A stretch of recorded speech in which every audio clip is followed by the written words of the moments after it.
Hi there, and welcome to the best show ever.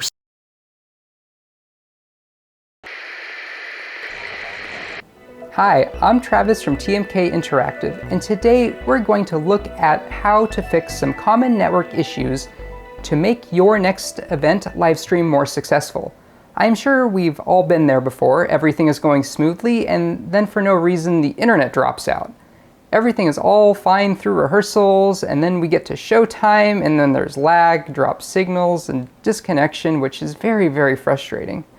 Let's take a look together at some of the root causes of these issues and how to address them in the future. As always, if you are here just for a specific answer, you can find the chapter timestamps in the description below. Wi-Fi is great.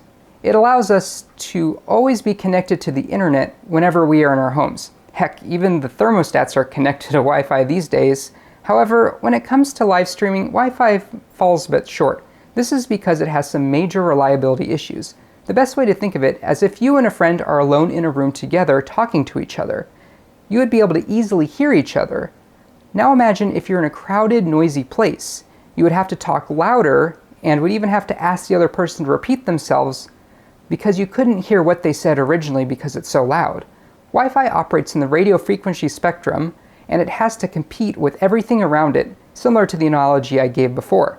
Almost all electronic devices these days cause some sort of RF interference, whether it's your smartwatch, your phone, your smart TV, and even smart home devices can interfere with Wi-Fi signals. But don't you worry, we're going to show you exactly how to overcome all of these issues and have a stable connection even in the most challenging environments. The best way to ensure that you have a stable internet connection is by using a hardwired Ethernet connection and not using the Wi-Fi at all. If you are hardwired into the router, we are not going to have to deal with any of the issues I mentioned before. If you're lucky enough to have a computer that Apple did not decide to remove all the ports from, you may already have an Ethernet port built in. But if your device does not have an Ethernet port, you can find a fairly inexpensive Ethernet to USB adapter on Amazon. Let's say that you are required to use Wi-Fi, whether your computer does not have an Ethernet port or you're using a device such as an iPad or an iPhone which does not have the capability of plugging in Ethernet. We're going to need to consider a couple of different things in order to make sure our Wi-Fi signal is strong and stable. This very first thing to consider is the proximity to the Wi-Fi router. The closer you are to the router, the stronger the signal will be. Also, remember, every single wall that is in between you and the router will absorb the Wi-Fi signal. So it's best to place your Wi-Fi router in the same room with a line of sight to the device you're going to be streaming with. This will make sure that the signal can be as strong as possible. Not only do we have to be mindful of where we place the router, we also need to be careful about what we put around our router. Since Wi-Fi works in the RF spectrum, it is susceptible to a lot of different things. For example, any metal or dense material that is around the Wi-Fi router will greatly degrade the signal. This is because RF frequencies are not able to pass through these types of things. So if your Wi-Fi router is in between, say, your DVR or on top of another metal object, you're going to want to move it away from that. The Wi-Fi network also has something called capacity. This is the number of devices that can be concurrently connected to the network at any given time before it starts to slow down. Think of it like a piece of pie, and that every single device connected to your network is going to get a slice of that pie. And the more devices you have to share the pie with, the smaller the piece of pie each device is going to get. And you know, if you're at a party and you only get 1/20 of the pie, you are not going to be happy and you're going to be wishing for more. Also, most routers are only able to communicate with one device at a time. So if you're trying to live stream, the router will only talk to your computer after it makes the rounds and it talks to all the other devices on your network first. This is why we're going to want to make sure that only essential devices are connected to the network when we are doing our live stream.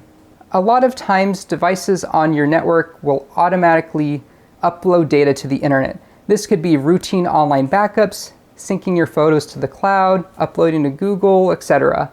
Before we live stream, we're going to want to verify that all these services are paused so they do not compete with the bandwidth needed for our live stream.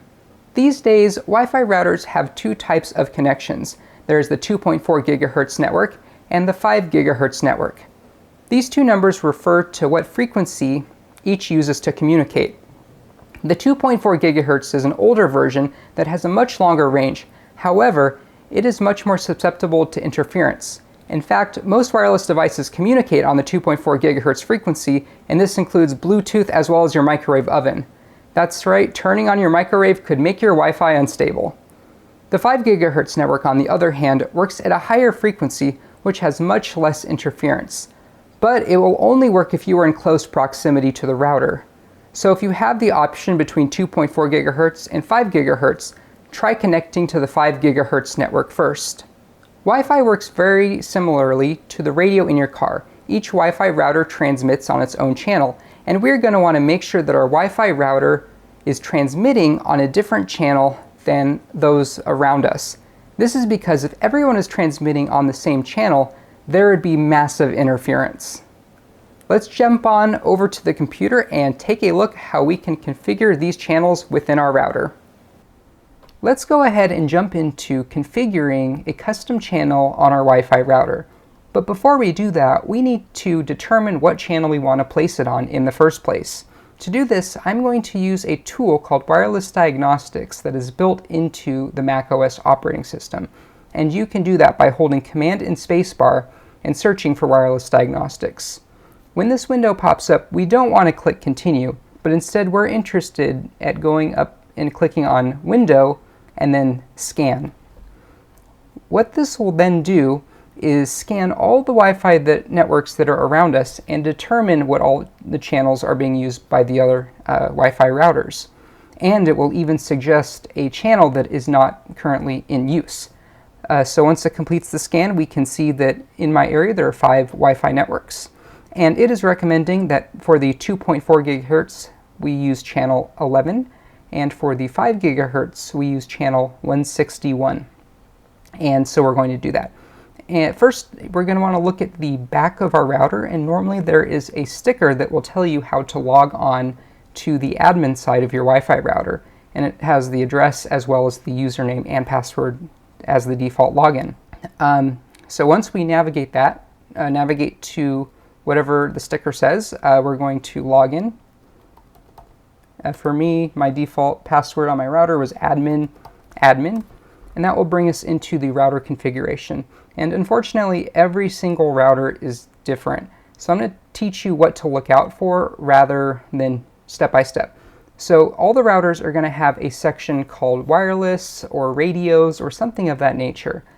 This one is called wireless. And we're going to click on that, and it pulls up this scary looking page that has a lot of different information. So the first thing we're going to look for is where it says channel. So we can see that we have a wireless network 2.4 GHz, and then down here we have a wireless network 5 GHz. So this is a dual band router with both. And if we remember, we want to change the 2 GHz channel. We're going to switch it from auto to, I believe it suggested we use 11. And likewise for the 5G network, we're going to change it from auto here to 161. And with that, we just need to hit apply, and we have configured our router to use custom channels. And then even though it says auto on the settings, a lot of times routers just end up putting their default transmit channel on 1. So whenever you have a whole bunch of people that don't really configure it, and then they're all talking on the same channel by default. So by doing this, we're going to minimize the interference greatly.